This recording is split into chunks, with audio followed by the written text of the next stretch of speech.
Hey there, this is Steve with another Music Minute video and another one for you guitar players.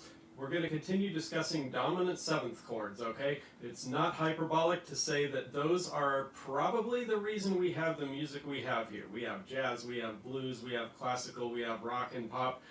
Those would be incredibly different were it not for the dominant seventh chord. Now in guitar, as opposed to piano, we're often working backwards to reach that dominant seventh note. And let me show you an example. So here's our basic open A chord, right?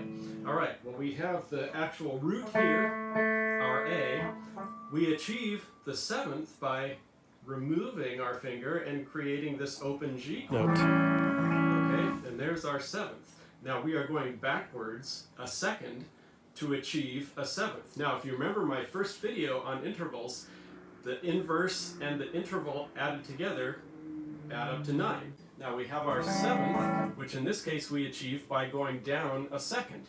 Okay, a second is the inverse or the inversion of a seventh. 7 plus 2 is 9.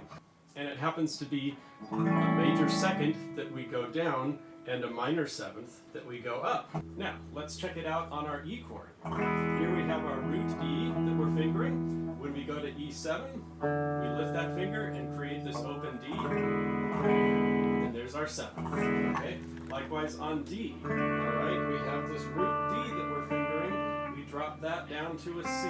There's our dominant seventh chord. Okay? Now, we can go upwards. A very common fingering for A7 is to 1, 2, 3, 4, 5, 6, 7 to use this G. Okay, so there we are going up a seventh. That is our first video on dominant sevenths for guitar.